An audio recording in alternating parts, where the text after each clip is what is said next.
وأشهد أن الله وحده لا شريك له وأشهد أن محمدا عبده ورسوله اللهم صل وسلم على نبينا محمد صلى الله عليه وسلم وعلى آله وأصحابه ومن تبعهم بإحسان إلى يوم الدين أما بعد.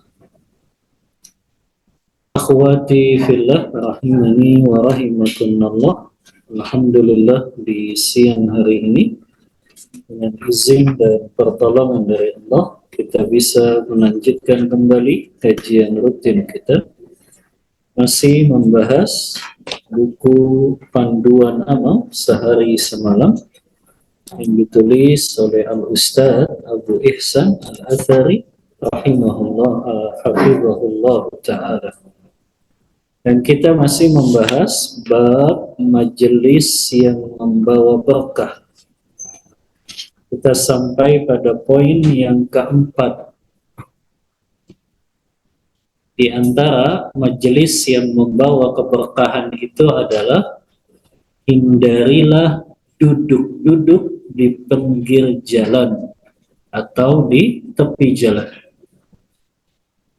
Berdasarkan hadis yang diriwayatkan oleh Imam Bukhari dan Imam Muslim dalam kitab sahih keduanya, Rasulullah SAW bersabda, "Iyyakum wal julusa ala turuqat." Jauhilah oleh kalian duduk-duduk di pinggir jalan atau di tepi jalan. Faqalu, para sahabat bertanya, "Malana buddun hiya majalisuna natahaddatsu biha."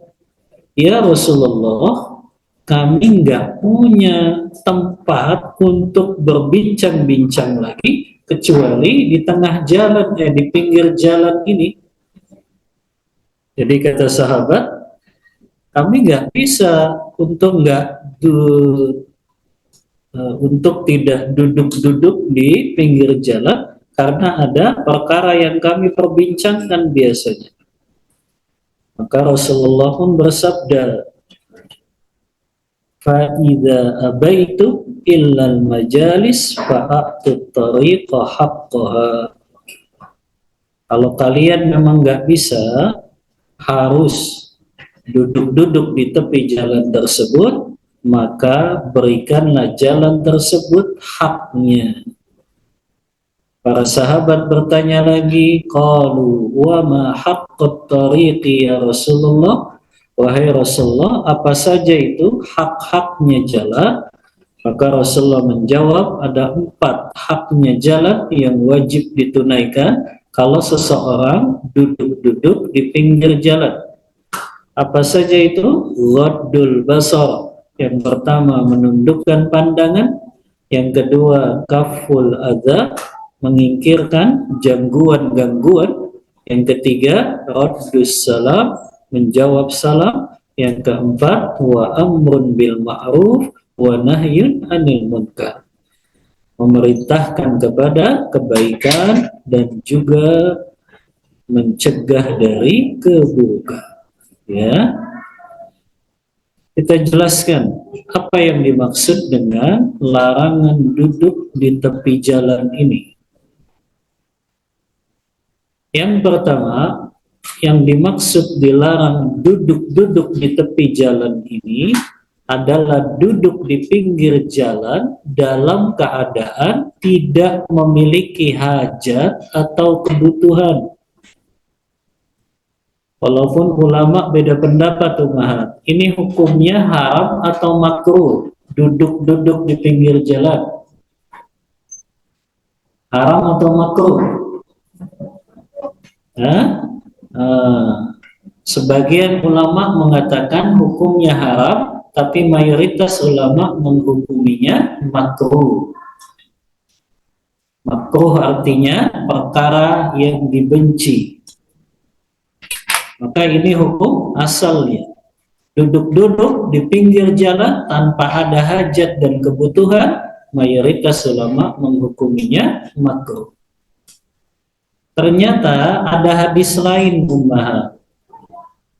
yang menjelaskan ternyata bukan hanya duduk di pinggir jalan yang dilarang, tapi Rasulullah juga melarang duduk-duduk di depan pekarangan rumah, di depan teras rumah. Hadisnya apa? Ada tambahan hadis riwayat Muslim dalam kitab sahih beliau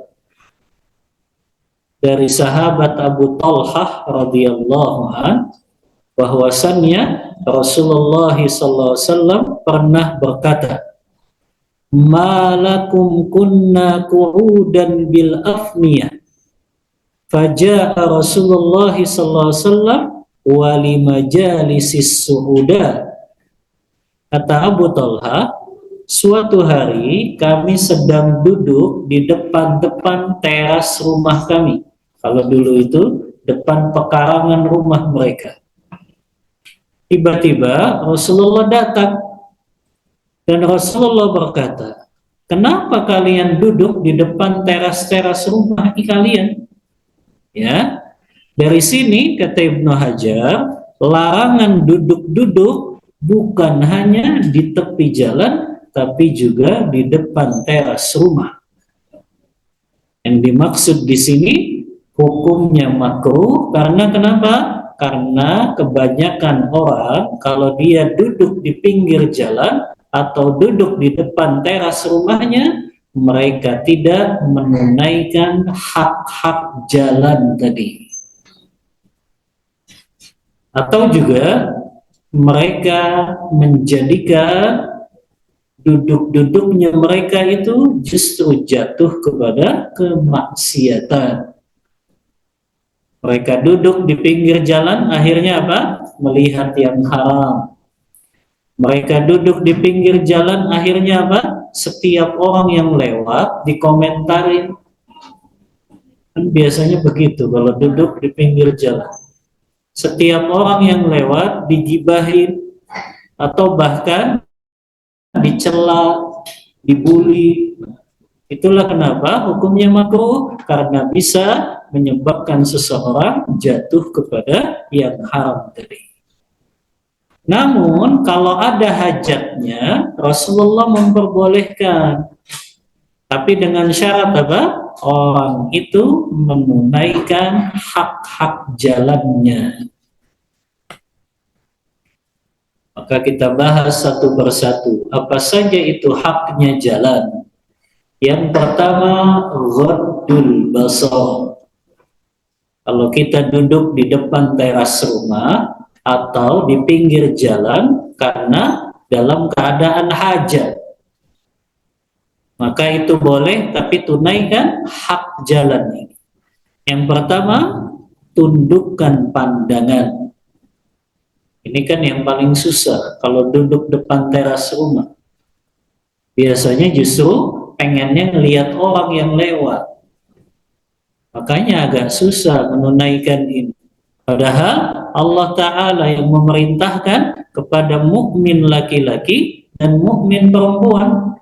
Dalam surah An-Nur ayat 30-31 kan, kata Allah, wa kullil mu'minina yaghuddu min absarihim wa yahfazu furujahum. Katakan kepada laki-laki yang beriman agar mereka tundukkan mata mereka, agar mereka tundukkan pandangan mereka dari yang haram. Sebagian lagi ya, ayat berikutnya, wa kullil mu'minat yaghdudna min absarihinna. Katakanlah kepada wanita-wanita mukminah yang beriman agar mereka menundukkan pandangan mereka. Para ulama menyebutkan keutamaan menundukkan pandangan. Ini supaya kita nggak mudah matanya jelalatan. Apalagi lihat laki-laki ganteng dikit. Lihat ikhwan. Ikhwan hadir di kajian jadi bahan pembicaraan. Itu ganteng banget tadi. Ya. Maka kita ingin tahu nih apa keutamaannya kalau kita menundukkan pandangan kita dari yang haram. Para ulama menjelaskan, yang pertama, keutamaan menundukkan pandangan adalah orang yang menundukkan pandangannya berarti dia telah melaksanakan ketaatan kepada Allah dan Rasul-Nya. Pahala besar. Dia taat pada perintah Allah, dia taat kepada perintah Rasulullah Sallallahu Alaihi Wasallam. Banyak sekali hadis-hadis Rasulullah yang menyebutkan untuk kita tundukkan pandangan. Seperti perkataan Rasulullah kepada Ali bin Abi Thalib dalam hadis riwayat Imam Ahmad, Abu Daud yang dihasankan oleh Syekh Albani. Kata Rasulullah kepada Ali, "Ya Ali, la tutbi'in nadrata an-nadrah, fa inna lakal ula wa laysat lakal akhirah." Kata Rasulullah, "Wahai Ali, jangan kamu iringi pandangan yang pertama dengan pandangan berikutnya." Ummahat jangan salah paham, yang dimaksud di sini jangan diikuti pandangan pertama yang tidak sengaja, kemudian dia terus memandangnya. Tapi kalau dia pandangan pertama tidak sengaja, maka segera dia tundukkan pandangannya. Jadi pandangan yang pertama yang dimaafkan itu maksudnya kalau nggak sengaja, umat.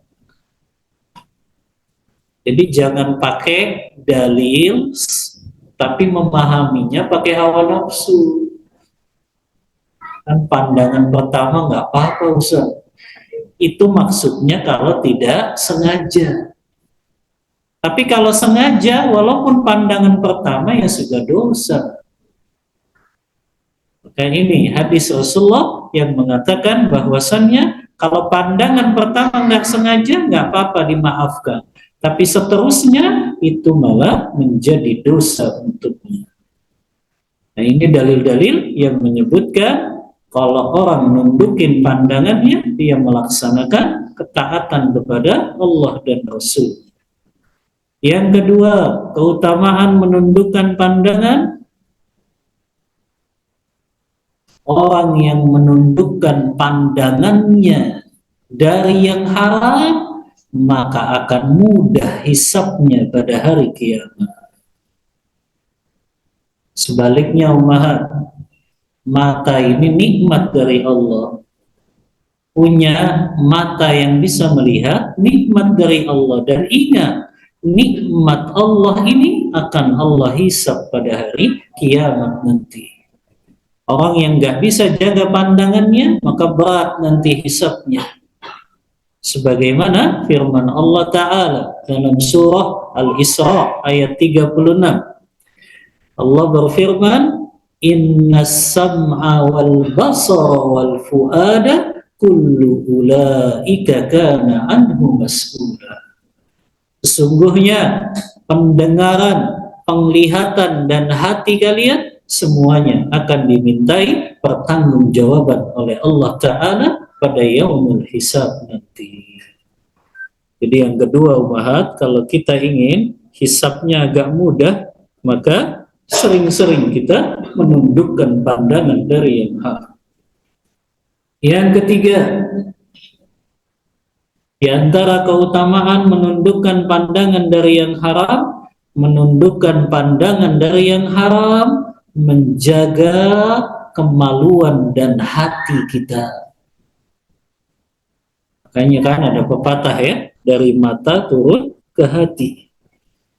Dari hati turun lagi. Itu yang akan membenarkan syahwatnya tersebut. Makanya semua perkara besar itu awalnya dari pandangan, ummahat. Ada bait syair yang indah yang disampaikan oleh penyair Arab. Yang penyair itu berkata, "Kullul hawadis mabnaha minan nadhar wa mu'zamun nari min mustasghari syarab. kam nadratan balagat min qalbi sahibiha kama belagi sahmi bainal qausi wal wabak. Kata penyair ini, setiap musibah zina itu bermula dari pandangan. Seperti kobaran api itu berasal dari percikan api yang kecil. Betapa banyak pandangan yang berhasil menembus ke dalam hati pemiliknya, seperti tembusnya anak panah yang dilepaskan dari tali busur panahnya. Jadi betapa banyak pandangan yang berhasil akhirnya menembus hatinya. Yang akhirnya apa? Dihayalkan, dipikirkan, sampai akhirnya dia cari itu, IG-nya dia cari, medsosnya dia cari, fotonya dia cari. Oh, ini bahayanya. Kalau pandangan itu haram sampai masuk ke dalam hati, maka itu akan menyebabkan orang itu disibukkan dengan maksiat kepada Allah. Begitu juga ummahat. Dalam hadis riwayat Imam Ahmad, ya, keutamaan yang keberapa? Yang keempat, orang yang senantiasa menundukkan pandangan, maka dia terhindar dari panah-panah iblis. Maka dia terhindar dari panah-panah iblis. Apa dalilnya? Dalilnya hadis Rasulullah SAW yang diriwayatkan oleh Imam Ahmad dalam kitab Musnadnya. Rasulullah SAW bersabda, an-nazratu sahmun masmum min sihami iblis. Pandangan itu adalah anak panah beracun dari panah-panah iblis. Faman ghadda basarahu an mahasina imra'atin lillah awrasallahu qalbahu halawatan ila yaumi yalqa. Ini kunci umat. Kita bisa merasakan kelezatan iman, kelezatan ibadah kalau kita senantiasa tundukkan pandangan kita dari yang haram. Kata Rasulullah, pandangan itu anak panah beracun dari panah-panah iblis, maka barang siapa yang memalingkan pandangannya dari yang haram, ikhlas karena Allah semata, Allah akan berikan ke dalam hatinya kelezatan iman sampai hari kiamat nanti. Jadi yang sering buat kita nggak khusyuk dalam sholat, kita nggak khusyuk dari baca Al-Quran, kita susah nangis di sepertiga malam, itu bisa jadi karena masih hobi melihat yang haram. Itu yang buat kita susah khusyuk dalam sholat. Itu yang buat kita susah menikmati munajat kita, doa kita kepada Allah. Itu yang buat kita susah baca ayat tentang neraka untuk nangis tuh jadi susah. Karena kenapa? Karena sering memandang yang haram. Maka usahakan, ya, senantiasa, memang paling berat ini memandang yang haram. Apalagi kita hidup di zaman yang luar biasa fitnah. Dari mulai keluar rumah saja itu pasti sudah melihat yang haram. Tapi tetap kita berusaha menundukkan pandangan, apalagi kalau ummahat lagi duduk di depan teras-teras rumah, lagi duduk di balkonnya, lagi duduk di rooftop rumahnya. Itu kan memang pengennya justru melihatin orang. Padahal kita diperintahkan menundukkan pandangan dari yang haram. Nah, ini hak yang pertama kepada jalan. Yang kedua, merupakan hak jalan juga kaful adha, menyingkirkan gangguan-gangguan yang ada di jalan. Atau kalau kita terpaksa duduk di pinggir jalan atau duduk di depan teras rumah, hindari mengganggu dan menyakiti orang, baik dengan perbuatan ataupun dengan ucapan. Ini yang dimaksud kaful adzar. Kita hindari gangguan dari diri kita kepada orang lain. Ya, di antara gangguan itu apa misalnya? Misalnya mencela orang yang lewat, merendahkan orang yang lewat, gibahin orang yang lewat. Maka itu sama saja mendatangkan gangguan. Atau juga dengan perbuatan kita. Kita justru iseng menaruh benda-benda supaya orang yang lewat itu kena celaka. Makanya ini dosanya besar sekali, orang yang justru mendatangkan gangguan di jalanan. Apakah dia nyebar paku, apakah dia nyebar duri-duri, apakah dia nyebar sengaja untuk orang yang lewat supaya dia nggak lewat sini, akhirnya dia sebar batu-batu. Nah, ini zalim namanya. Termasuk sering Anda ingatkan juga, kalau buat acara pribadi jangan nutup jalan. Ini mendatangkan gangguan namanya. Buat acara pribadi sampai nutup jalan. Sering Anda sampaikan betapa banyak ada wanita hamil, dia mau melahirkan, ambulannya lewat situ, jalannya ditutup, dia muter lagi, nggak tertolong anaknya, jadi keguguran. Siapa itu yang dosa? Yang nutup jalan. Ya. Ada orang kecelakaan, lagi buru-buru dalam keadaan sekarang, ya. Ambulannya lewat suatu jalan, jalannya ditutup untuk acara pribadinya. Akhirnya ambulannya muter, akhirnya nggak ketolong itu orang yang kecelakaan tersebut, mati di dalam ambulan tersebut. Maka ini yang harus diperhatikan. Jalan itu milik siapa, Umar? Hah? Umum. Kenapa harus ditutup? Ya, ini sama dengan mendatangkan gangguan di jalan. Ya, nggak berhak siapapun untuk menutup jalan, karena jalan itu umum, ya, milik masyarakat. Maka mereka punya hak untuk melalui jalan tersebut. Ternyata ditutup, maka itu sama dengan mereka mendatangkan gangguan.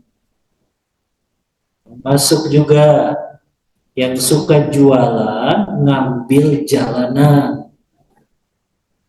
ya, ini mendatangkan gangguan tidak? Iya, orang yang mau lewat kan jadi susah, ya. Bahkan bukan pinggirnya lagi dia ambil, jalanannya dia ambil, buat dia bikin, ya, tempat jualannya. Yang seperti ini sama dengan mendatangkan gangguan. Rasulullah SAW mengingatkan dalam hadis riwayat Muslim, al-muslimuna, al-muslimu man salimal muslimuna min lisanihi wa yadihi. Seorang muslim yang sempurna imannya, kata Rasulullah, adalah mereka yang kaum muslimin lain selamat dari gangguan lidah dan juga tangannya. Itu muslim yang sempurna imannya. Orang nggak merasa terganggu dengan dia. Orang nggak merasa terzolimi dengan dia. Tapi kalau muslim masih ganggu muslim lainnya, maka tidak sempurna keimanan muslim tersebut.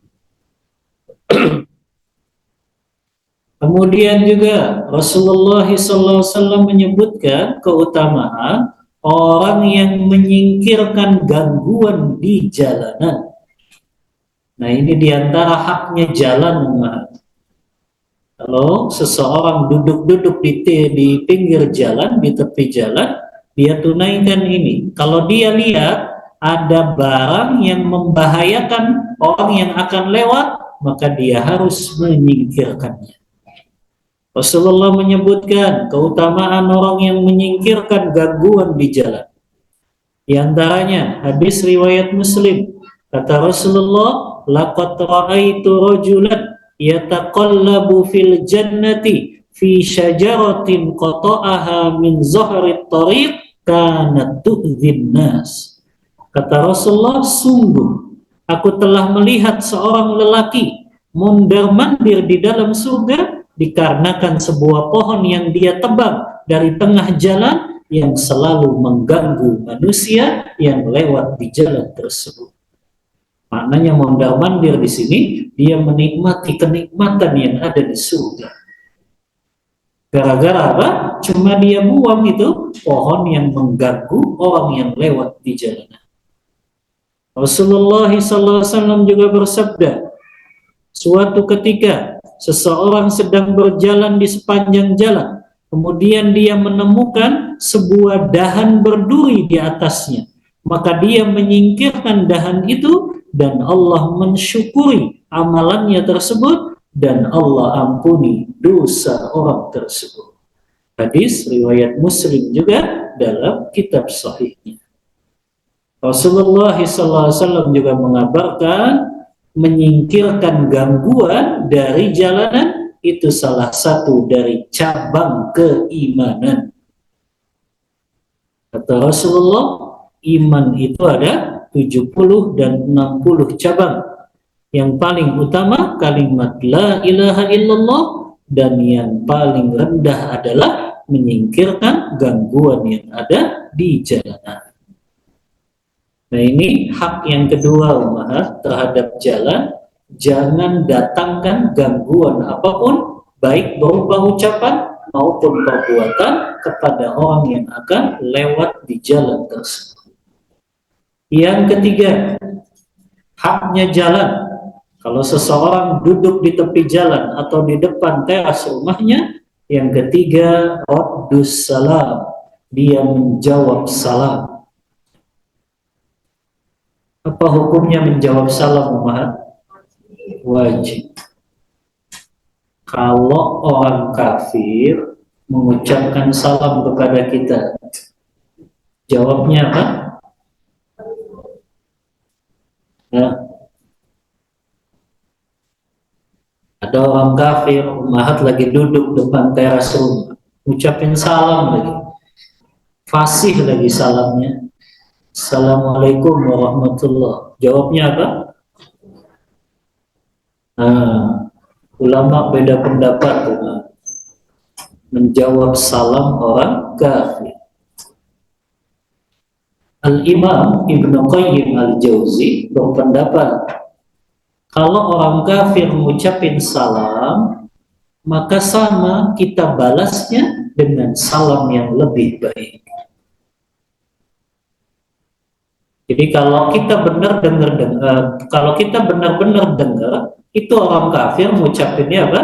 Assalamualaikum atau Assalamualaikum warahmatullahi. Kalau kita benar dengar itu, kata Ibnu Qayyim, kita balas dengan yang lebih baik juga. Berarti jawabnya apa? Waalaikumsalam warahmatullahi wabarakatuh. Kenapa Ibnu Qayyim berpendapat demikian? Karena keumuman firman Allah Ta'ala dalam surah An-Nisa ayat 86. Allah Ta'ala berfirman, wa idza huyyitum bitahiyyatin fahayyu bi ahsana minha aw rudduha.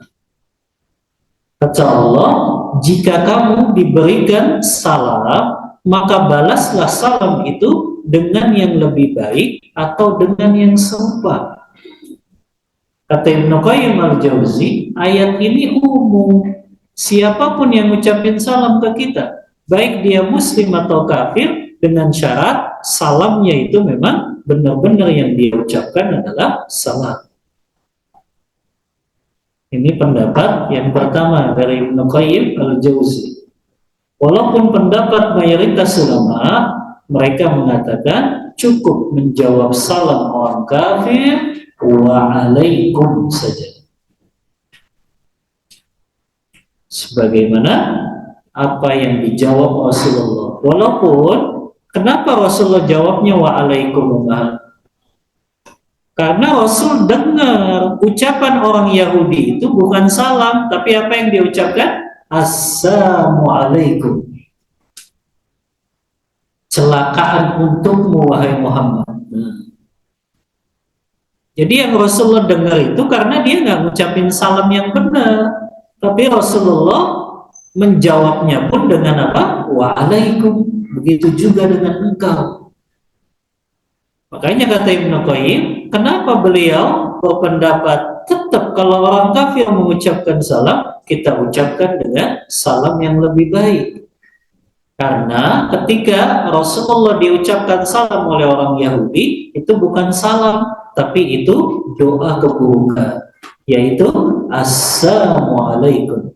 Celaka engkau Muhammad, makanya dibalas lagi sama Rasulullah, Waalaikum. Wallahu a'lamu. Pendapat yang lebih kuat, pendapat yang mana Umahat? Pendapat Ibnu Qayyim atau Jumhur? Nah, pendapat lebih hati-hati tetap pendapat mayoritas ulama. Ya. Kemudian juga menjawab salam itu ada yang fardu ain, ada yang fardu kifayah. Kapan menjawab salam itu fardu ain, wajib ain hukumnya apabila orang itu mengucapkannya kepada kita dan kita sendirian. Jadi kalau ummahat lagi sendirian depan teras rumah, ada yang salam, Assalamualaikum warahmatullah, hukumnya wajib bagi ummahat menjawabnya. Waalaikumsalam warahmatullahi wabarakatuh. Tapi kalau ummahat lagi rame-rame, lagi kumpul 5 orang, 3 orang, tiba-tiba ada yang lewat ngucapin salam, Assalamualaikum. Maka yang menjawab salam harus seluruhnya atau cukup satu saja? Kalau salamnya kepada orang yang ramai, maka hukum menjawab salamnya fardu kifayah. Cukup satu orang saja. Ya. Nah ini kalau mengucapkan salam kepada orang yang lagi ramai di situ. Maka cukup yang menjawabnya, tidak seluruhnya. Walaupun yang lebih utama seluruhnya menjawab. Tapi cukup sudah menggugurkan kewajiban kalau ada sebagian saja yang menjawab salamnya. Yang jadi pertanyaan lagi, menjawab salam dari radio atau televisi wajib atau tidak? Mahat lagi nonton kajian, ustadznya salam, wajib dijawab tidak? Hukumnya apa nih menjawab salamnya? Ini sama, fardu kifayah. Ya, tapi tetap lebih baik kita juga jawab, karena kita tahu bisa jadi yang lain juga belum tentu jawab. Ya. Apalagi kalau orang dengar kajiannya lewat radio biasanya sambil rebahan, ya, sambil ya nyender, sambil masak, sambil nyapu, belum tentu dia jawab salamnya. Maka lebih utama kita yang jawab sudah, karena kita sudah mewakili yang lain kewajibannya menjadi gugur. Ya. Nah ini hak yang ketiga terhadap jalan, yaitu menjawab salam. Yang keempat,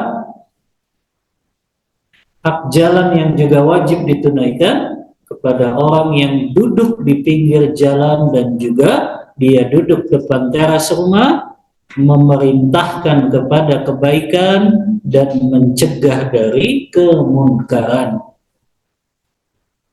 Jadi kalau ummahat lihat lagi di pinggir jalan, ada orang ternyata melakukan maksiat, tapi harus dirinci ini.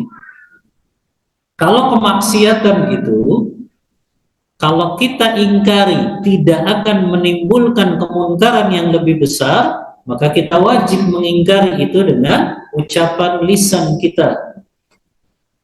Tapi kalau ternyata kalau kita ingkari kemungkaran tersebut malah menjadikan mudaratnya jauh lebih besar, maka yang seperti ini cukup kita mengingkari dengan apa? Hati kita saja. Ummahat lagi nunggu bis, nunggu angkot, tiba-tiba lewat anak muda lagi pada mabuk, lagi pegang minuman khamr, bir bintang. Kalau ummahat langsung dakwahin di situ, mudaratnya lebih besar. Namanya orang mabuk, ya, nggak sadar, malah diceramahin. Maka di situ mudaratnya lebih besar. Maka biarkan saja dulu, ingkari dengan hati. Nanti kalau dia udah sadar, baru kita ngajak dia kepada yang ma'ruf dan juga mencegah dari yang munkar. Ya. Nah ini ummahat 4 hak jalan, walaupun ada tambahan ummahat sebetulnya dari Al-Hafiz Ibnu Hajar Al-Asqalani dalam kitab beliau Fathul Bari. Kata beliau tambahkan nih, ada sekitar 7 hak jalan juga selain yang 4 ini. Yang pertama kata beliau, senantiasa berkata yang baik. Yang kedua, memberikan petunjuk kepada musafir yang bertanya. Termasuk juga menjawab orang yang bersin dengan mengucapkan yarhamukallah. Yang ketiga, haknya jalan juga menolong orang yang kesusahan di jalan. Apakah dia jatuh, kecelakaan, maka kita tolong dia. Yang keempat, menolong orang yang terzolimi di jalanan. Yang kelima, membantu orang yang membawa beban yang berat di jalanan. Yang keenam, banyak berzikir kepada Allah juga. Nah ini, walaupun seseorang lagi nunggu bis, nunggu angkutan umum, kalau bisa yang dia sibukkan apa? Baca Quran, zikir, supaya pandangannya tuh nggak jelalatan. Lebih aman kan kalau yang dia lihat apa? Ayat Quran. Ya. Yang ketujuh, membimbing orang yang bingung. Tadi ya, orang yang mungkin dia bingung sedang nyari jalan, maka kita tunjukkan dia jalan yang ingin dia cari tersebut. Nah ini tambahannya ada 7. Ibnu Hajar menyebutkan hak-hak terhadap jalan bagi mereka yang duduk-duduk di tepi jalan atau duduk di depan teras rumah mereka. Kita lanjut pembahasan majelis yang membawa berkah. Yang kelima, ketika duduk di majelis ilmu dianjurkan berhalaqah, tidak berpencar-pencar. Tahu halaqah nggak, Umar? Halaqah itu melingkar maksudnya. Tapi melingkarnya rapat. Bukan nyender semua di pojokan, di kanan kiri. Tapi yang dimaksud melingkar itu melingkarnya rapat. Ummahat kalau lihat majelis ilmu di Masjid Nabawi, di Masjidil Haram, itu kan bentuknya melingkar gitu. Kanan kirinya ada, kemudian di depan syekhnya juga ada. Ya, itu yang paling utama. Begitulah majelis yang diadakan Rasulullah dan para sahabat, yaitu membentuk halaqah, lingkaran, ya. Hal ini lebih memungkinkan para hadirin untuk bisa saling menatap melihat satu sama lain. Suatu ketika Rasulullah duduk dalam halaqah bersama para sahabat, beberapa orang ikut serta dalam halaqah itu. Tiba-tiba datanglah 3 orang. Nah, ini yang sudah kita jelaskan ya di pertemuan sebelumnya. Ada 3 orang datang, kemudian Rasulullah SAW melihat orang yang pertama dia langsung ambil shaf yang paling depan, orang yang kedua dia malu-malu, akhirnya duduk di bagian paling belakang, orang yang ketiga dia malah nggak mau menghadiri majelis ilmu tersebut. Maka Rasulullah kan memberitahukan tentang 3 orang tersebut. Kata Rasulullah, orang yang pertama dia mendekat, maka Allah pun mendekat kepadanya. Yang kedua, dia malu-malu, maka Allah pun malu kepadanya. Yang ketiga, orang itu berpaling, maka Allah pun berpaling darinya. Jadi dianjurkan kalau duduk di majelis ilmu bentuknya halaqah. Tahu halaqah mahal ya? Bundel gitu. Ya. Yang keenam, majelis yang membawa berkah juga mengucapkan salam ketika masuk dan ketika beranjak dari majelis. Ini termasuk sunnah Nabi Sallallahu Alaihi Wasallam. Rasulullah memerintahkan kepada para sahabat dalam hadis yang diriwayatkan oleh Imam Ahmad, Abu Dawud, Tirmidzi, yang hadis ini disahihkan oleh Syekh Albani. Kata Rasulullah Sallallahu Alaihi Wasallam, "Idzan taha ahadukum ilal majlis falyusallim, fa idza arada an yaquma falyusallim, falaisatil ula bi ahaqqa minal akhirah." Kata Rasulullah, jika salah seorang dari kalian mendatangi majelis, hendaknya ia mengucapkan salam. Jadi tetap datang ke dalam majelis, ucapkan salam. Assalamualaikum warahmatullahi wabarakatuh. Begitu juga kalau ada ummahat yang pengen pulang sudah di tengah majelis, maka tetap dia ucapkan salam, izin. Apakah dia ada hajat di situ? Ya, tapi kalau dia izinnya cuma ke toilet dan dia balik lagi, nggak perlu.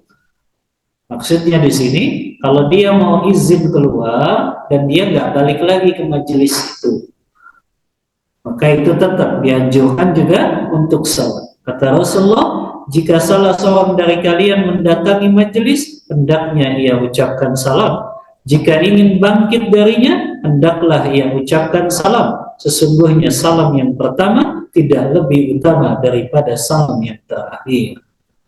Ini adab yang mulia, mengucapkan salam kepada orang yang hadir di majelis. Yang ketujuh,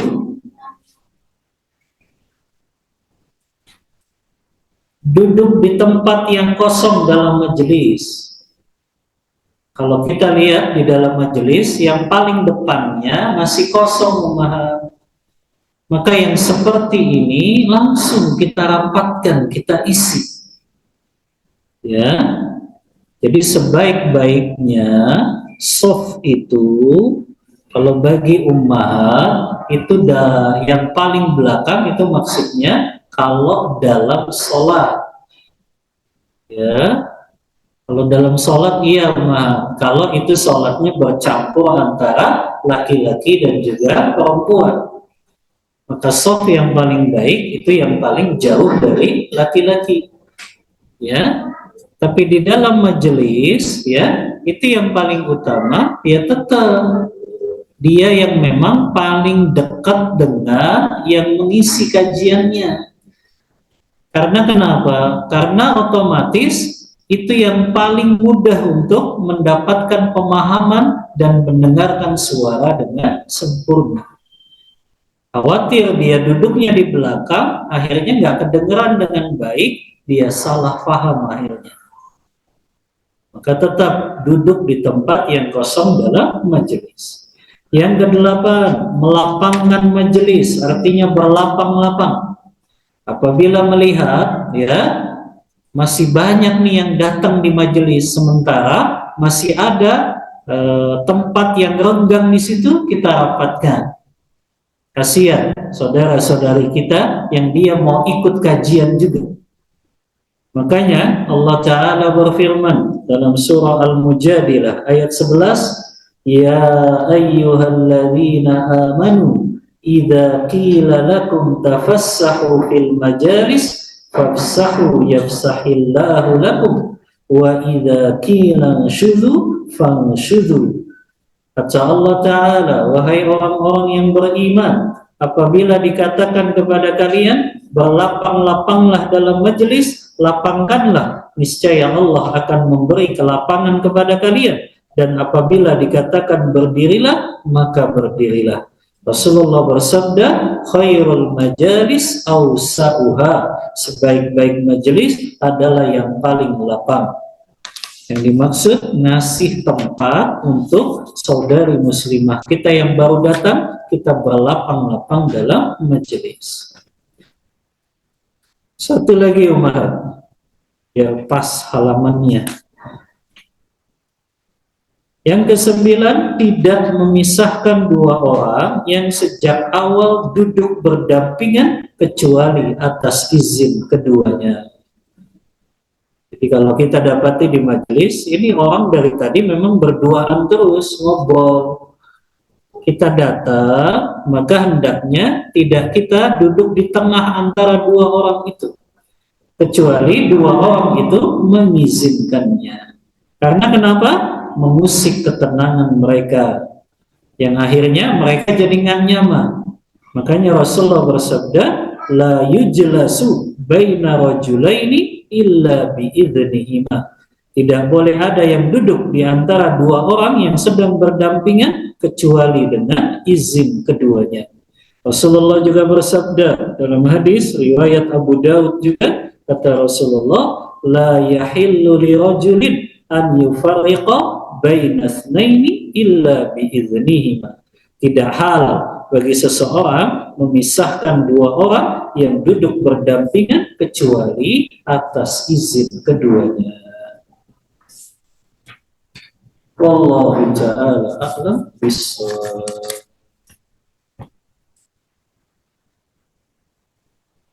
Sudah mau asalnya? 15? 13. Pertanyaannya banyak?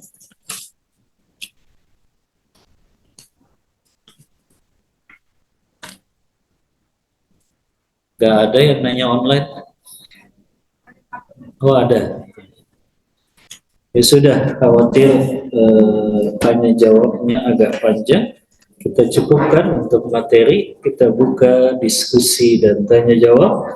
Wassallallahu ala nabiyyina Muhammadin wa ala alihi wa sahbihi wasallam.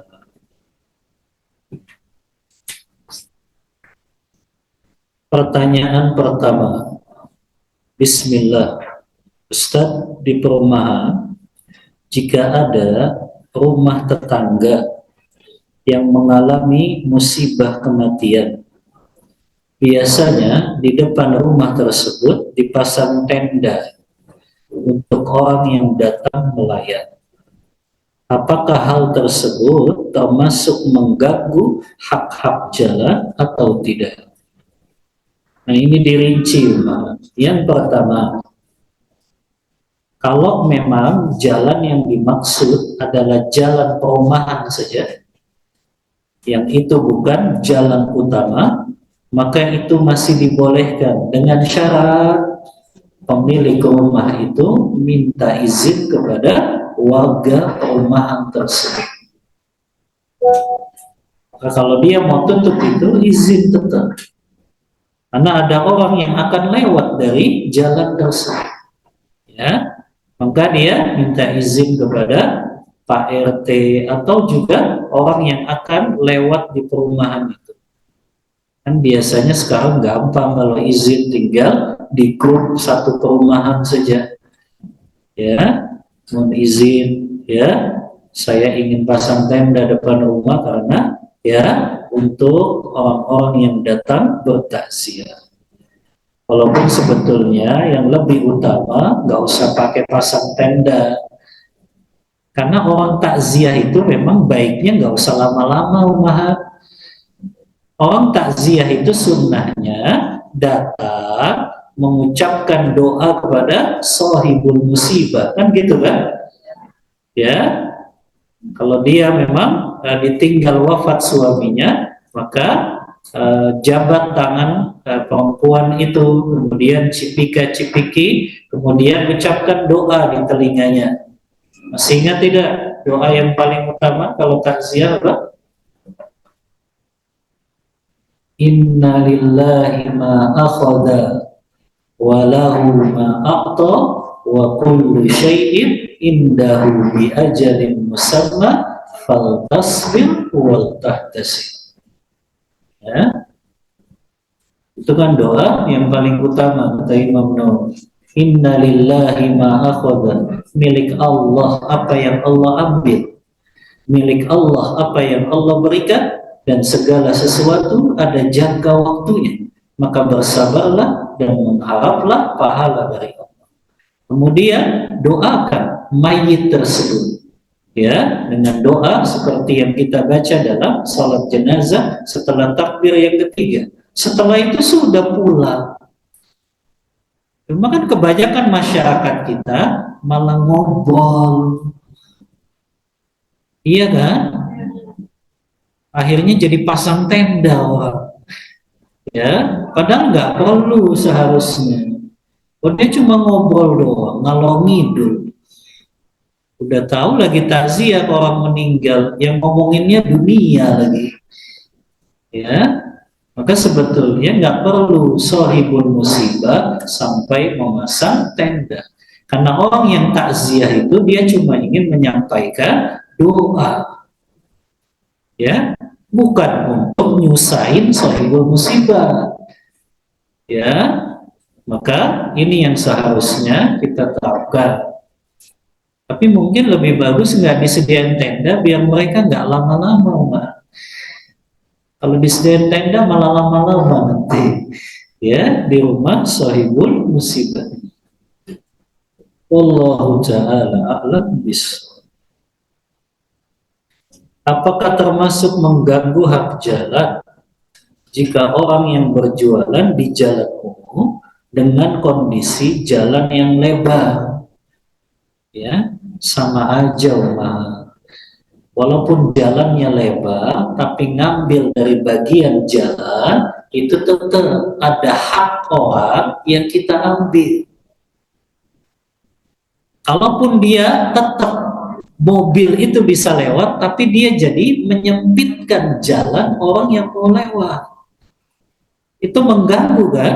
Yang harusnya orang buru-buru bisa cepat, tapi jadi terganggu jalannya.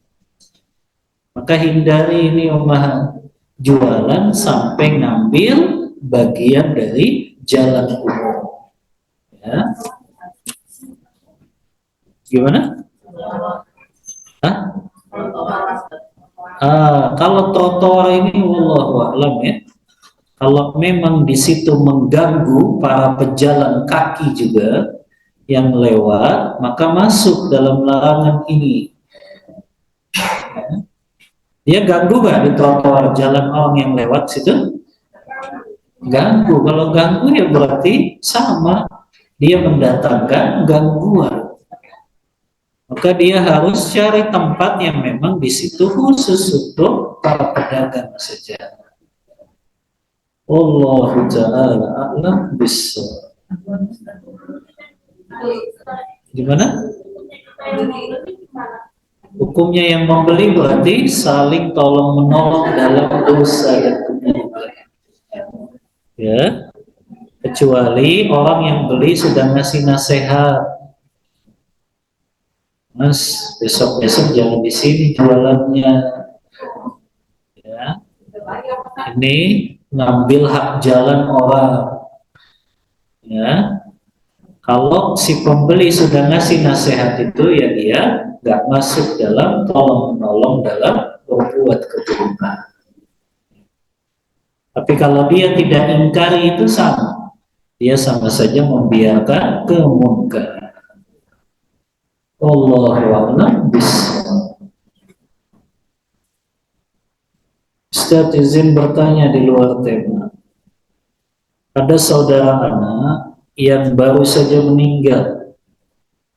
Sebaiknya doa apa yang harus saya baca sesuai sunnah? Doa yang kita baca ketika kita sholat jenazah itu setelah takbir ketiga. Kalau dia laki-laki, Allahumma ghfir lahu warhamhu wa'afihi wa'fu anhu wa akrim nuzulahu wa wasi' madkhalahu wa ghasilhu bil ma'i was salji wal barad wa naqqihi minal khataaya kama yunaqqa thawbul abyadu minad danas wa abdilhu dawan khairan min darihi wa ahlan khairan min ahlihi wa zawjan khairan min zawjihi wa a'idhu min adzabil qabri wa min adzabil nar. Itu kan doa yang paling baik karena Rasulullah yang ajar, ya. Kalau jenazahnya orang yang meninggalnya perempuan, maka diganti Allahumma ghfir laha warhamha wa'afiha wa'fu. Itu doa yang paling baik sesuai dengan ajaran Rasulullah Sallallahu Alaihi Wasallam. Wallahu ta'ala a'lam bishawab. Ustaz Afwan izin bertanya, jika kita seorang wanita sholat subuh di rumah setelah iqamah, apakah masih boleh sholat sunnah qabliyah? Boleh, ya. Kalau memang dia bangunnya agak telat, maka dianjurkan sebelum dia sholat fardu subuhnya, dia sholat sunnah terlebih dahulu. Tetap sholat sunnah qabliyah disyariatkan. Walaupun di masjidnya sudah iqamah, masih boleh untuk melaksanakan sholat qabliyah tersebut. Wallahu a'lam bishawab. Ustaz Afwan izin bertanya, seorang akhwat menderita sakit kanker stadium 4.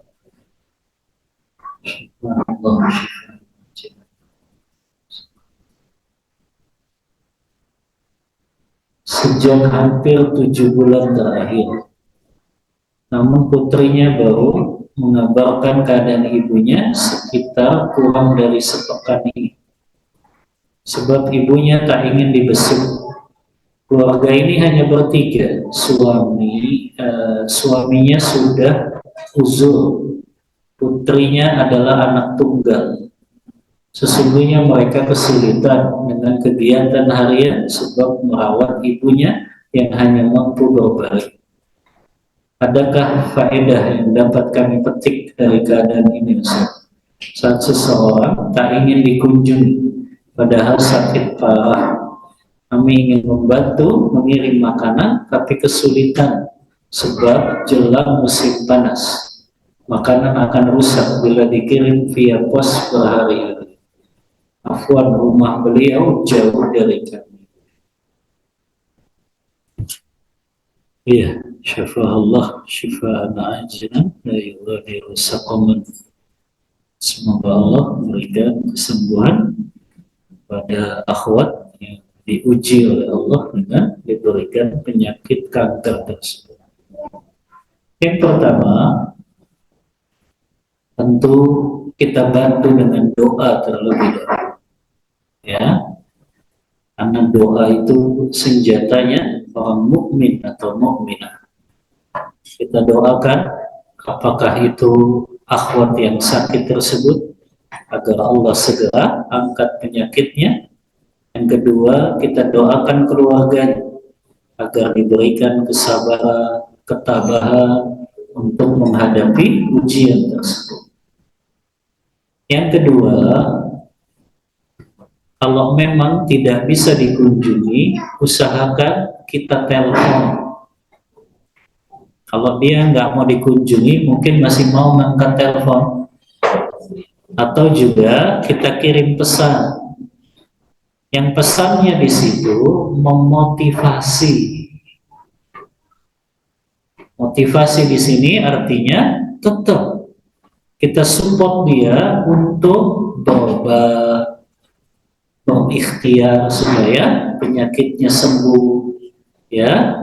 Dan kita tawarkan bantuan. Kalau memang kita dalam keadaan lapang, butuh apa? Kita akan bantu, ya. Kalau bisa langsung aja minta nomor rekeningnya, gitu. Ya. Kalau memang itu bisa. Yang ketiga, kalau nggak bisa, kalau makanannya jauh dan nggak bisa dikirim pos, maka memang mau nggak mau kita luangkan waktu untuk datang ke rumahnya, sekedar menaruh makanan-makanan itu di halaman rumahnya, ya. Tapi coba aja, kalaupun dia bilang nggak mau dikunjungi, kita coba untuk mengunjunginya. Kalau ternyata di situ yang hanya menyambut keluarganya, yang nggak apa-apa. Kita kan niatnya cuma ingin kasih bantuan saja. Maka kita usahakan tetap kunjungi, kemudian kita niat untuk membawa bantuan saja. Ya. Kemudian juga mungkin para akhwat bisa memberikan solusi-solusi, saran-saran untuk akhwat ini berobat ke tempat yang dianggap bisa untuk menyembuhkan kankernya tersebut.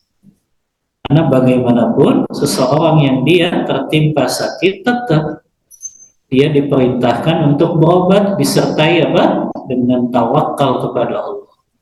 Kalau Allah sembuhkan, alhamdulillah. Kalau Allah tidak sembuhkan, dia sabar, maka balasannya adalah surganya Allah Ta'ala. Maka itu umum yang bisa dilakukan kalau mendapati sebuah keluarga yang luar biasa. Berarti mereka senantiasa menjaga tawakalnya, bersandarnya hanya kepada Allah dan tidak bersandar kepada manusia yang lain. Wallahu ta'ala a'lam bishawab.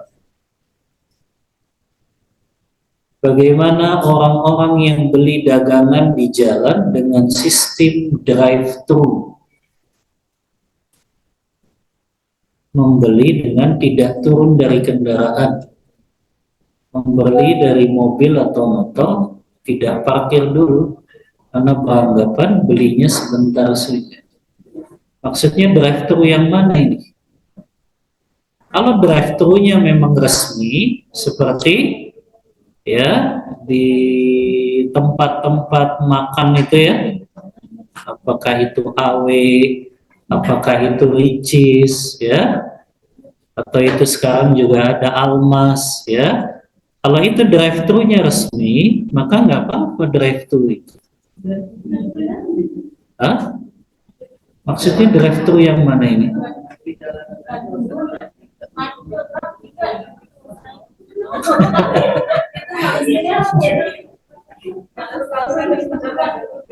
Saya nggak paham ini drive-thru yang mana maksudnya. Di pinggir jalan. Di pinggir jalan. Oh, di pinggir, jualannya di pinggir jalan. Ya. Kemudian dia pesan gitu. Ya. Dan dia akhirnya berhenti di pinggir jalan itu. Ya. Kalau itu bisa mengganggu orang di belakangnya yang lewat, tetap nggak boleh. Ya. Itu akan bikin yang lain di belakang terganggu. Kecuali memang di situ ada parkirannya. Ya. Seperti mungkin ya di ruko-ruko itu. Kadang ada orang mungkin dia jualan, tapi masih di daerah ruko yang di situ ada untuk tempat parkir mobilnya, maka boleh. Tapi kalau dia di pinggir jalan, akhirnya kita transaksinya juga di pinggir jalan. Ini bisa mengganggu orang di belakang kita yang mau lewat. Ya, maka tetap yang seperti ini bisa mendatangkan gangguan di jalanan. Wallahu ta'ala a'lam bishawab. Bagaimana jika istri yang lebih duluan diberikan hidayah tauhid oleh Allah dibanding suami? rasanya kita sendiri yang berjuang untuk kehidupan rumah tangga. Misal dalam hal kerjaan, mendidik anak dan lain-lain. Padahal kita tahu bapak yang bertanggung jawab lebih banyak terhadap semuanya di rumah tangga. Mohon nasihatnya. Ya. Berkaitan dengan mendidik anak, ini memang dua-duanya, baik suami maupun istri. Ya. Jadi bapak ibu itu tetap dua-duanya bekerja sama dalam mendidik anak. Ya, maka nggak boleh harus ada rasa saling mengandalkan. Ya, kalau memang bapaknya kerja Senin sampai Jumat, maka bagian bapak bisa di Sabtu atau Ahadnya.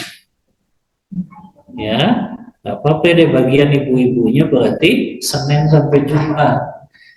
Ya, karena biasanya kalau pulang kerja kan sudah lelah, nggak optimal biasanya. Kalau sang bapak juga ikut ngajar, ya. Tapi kalau memang mampu, ya itu bagus, ya. Maka sang ayah memang harusnya juga memahami mendidik itu adalah kerjasama antara ayah dan ibu atau suami istri tersebut, ya. Maka diingatkan yang namanya seorang suami, kepemimpinan dia dalam rumah tangga bukan hanya sekedar mencari nafkah, tapi penting baginya memberikan nutrisi rohani kepada anak-anaknya. Maka nggak boleh sang ayah lepas tangan, ya, membiarkan kemungkaran yang dilakukan anaknya, cuek saja anaknya mau ngapain, nggak boleh. Karena justru sebenarnya ayah ini yang akan dimintai pertanggungjawaban pada hari kiamat nanti. Makanya ini di antara yang paling berat bagi seorang ayah. Kullukum ra'in wa kullukum mas'ulun an ra'iyati. Bahkan kata Ibnu Qayyim, sering ini ya, anak kutip perkataan Ibnu Qayyim, bahwasannya Allah Ta'ala lebih dulu mempertanyakan kedurhakaan seorang ayah kepada anaknya daripada kedurhakaan seorang anak kepada ayahnya. Jadi Allah akan lebih dulu nanya kedurhakaan ayah kepada anaknya, kata Ibnu Qayyim. Ya, karena banyak ayah-ayah yang tidak amanah. Mereka pahamnya hanya ngasih materi saja. Mereka lupa kewajiban mereka mendidik anak-anaknya ini untuk menyelamatkan mereka dari nerakanya Allah Ta'ala. Makanya Ibnu Qayyim membawakan firman Allah dalam surah At-Tahrim itu, ayat yang ke-6, ya ayyuhalladzina amanu qu anfusakum wa ahlikum nar. Wahai orang-orang yang beriman, jagalah diri-diri kalian dan keluarga kalian dari api neraka. Kata Ibnu Katsir, ini perintah untuk seluruh ayah, karena mereka lah yang akan dimintai pertanggungjawaban oleh Allah Ta'ala pada hari kiamat nanti. Maka ummahat, suaminya diajak ke kajian, ya, kalau memang kajiannya ikhwan akhwat, atau dikirimkan video-video para asatidzah tentang bagaimana menjadi ayah yang amanah itu. Karena biasanya kalau suami nerima nasihat istri itu susah diterimanya. Maka yang lebih utama, kirimin aja video-video. Tapi videonya jangan panjang-panjang. Cukup cari yang short aja. Yang suami ketika buka langsung kepada intinya. Oh, ini loh ayah yang amanah itu. Ya. Nah, ini lebih utama. Atau jadwalkan sama suami, kita jalan ke kajian bareng. Kan banyak tuh kajian Sabtu Ahad. Ya, mumpung suami libur aja. Ya, supaya pengetahuan agamanya sama. Yang jadi masalah itu kalau dalam satu keluarga, yang satu pasangannya ngaji, yang satu nggak ngaji. Akhirnya nggak satu frekuensi dalam mendidik anaknya. Karena kenapa? Karena pasangannya nggak ngaji. Jadi nggak satu frekuensi itu. Yang satu pahamnya begini, yang satu pahamnya begini, beda. Tapi kalau mereka sama-sama ngaji, yang di dalam pengajian itu sesuai dengan pemahaman para sahabat Rasulullah, maka insya Allah jadinya satu frekuensi. Bisa bekerja sama dalam mendidik anak tersebut. Nah, ini pentingnya membahas pasangan kita juga untuk diajak ke kajian-kajian ilmu agama. Wallahu ta'ala a'lam bishawab. Selesai ya? Gak ada lagi kan yang online?